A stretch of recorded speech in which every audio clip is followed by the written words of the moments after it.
কালীচক এলাকাতে বারবার তো অনেক রকম ঘটনা ঘটছে, এরপরে দেখা যাচ্ছে একটা বাড়িতে অনেকগুলো বোম উদ্ধার হয়েছে, 21টা বোম, তাজা বোম উদ্ধার হয়েছে। এই ব্যাপারে আপনি কী বলবেন? বোম 21টা উদ্ধার হয়েছে। এ ব্যাপারে তো বলবো যে 60% বাড়িতে বোম আর্মস এগুলো পাওয়া যাবে।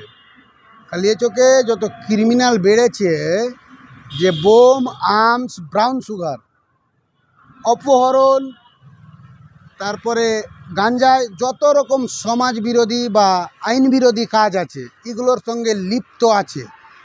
কালিয়াচকের 60% লোকের বাড়িতেই আমি যদি বলি, তো হয়তো পুলিশ নিষ্ক্রিয়ভাবে যদি তদন্ত করে উদ্ধার করেছে, তো এটা খুব ভালো খবর। হ্যাঁ, তো আমাদের যিনি এসপি বা আইসি আছে বা পুলিশ আছে, এসআই, এদের মধ্যে এরা সবই ঠিক আছে, এরা অ্যারেস্ট করতে পারবে চাইলে। কালিয়াচককে শুধরাতে পুলিশকে 24 ঘন্টা লাগবে না। হ্যাঁ, তবে পুলিশকে কাজ করতে দিচ্ছে না, কারণ এদের আশপাশে কিছু নেতা পলিটিক্যাল যখনই ঢুকে যাচ্ছে, হ্যাঁ, এখানে একটু প্রবলেম হচ্ছে পুলিশের কাজ করতে। নাহলে এগুলো বারবার অ্যারেস্ট হচ্ছে, ফের আছে। তো এখনও কালিয়াচকে আমি একটা মামলার জন্য প্রায় 2 বছর থেকে লড়ছি। ক্রিমিনালের আমি বারবার মামলা করছি, কিন্তু ক্রিমিনালকে অ্যারেস্ট পুলিশ করতে পারবে না। তো কারণ ব্যাপার হচ্ছে যে জুয়াখোরকে পারবে পুলিশ অ্যারেস্ট করতে, কারণ জুয়াখোরের পিছনে তো কোনো নেতা নাই। আর বড় মাপে যারা ক্রিমিনাল আছে ওদের পিছনে তো নেতা আছে।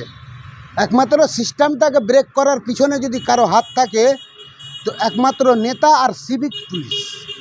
কারণ সিভিকরা ইনফরমেশনটা ভুলভাল দিচ্ছে।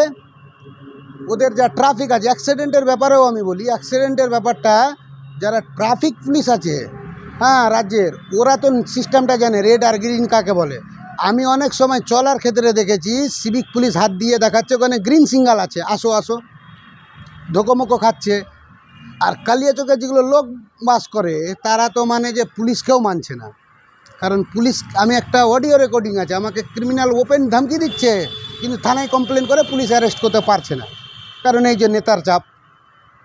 আর ওখানে অ্যাক্সিডেন্ট হওয়ার কারণ আমার পিছনে তো নেতা আছে, আমার গাড়িকে ধরবে, আমি কেন নিয়ম মানব? তার জন্য অ্যাক্সিডেন্ট হচ্ছে। লরি তো নেতা চিনে না, লরির টায়ারটা তো নেতাকে চিনে না, তখন তো পিষে যাচ্ছে। শুধু দুটো জিনিস যদি সুধরিয়ে দেয়, এক সিভিক পুলিশ, যবে থেকে সিভিক পুলিশ তৈরি হয়েছে তবে থেকে ক্রাইম বেড়েছে, এটা আপনারা লক্ষ্য করে দেখবেন। তো এসপি সাহেবকে আমি দাবি রাখবো যে আপনি কালিয়াচকবাসীকে বাঁচানোর কাজটা করেন। ক্রিমিনালের জ্বালায় অনেকে ঘর ছাড়া, আমাকে 2 বছর থেকে আমি ভুগছি।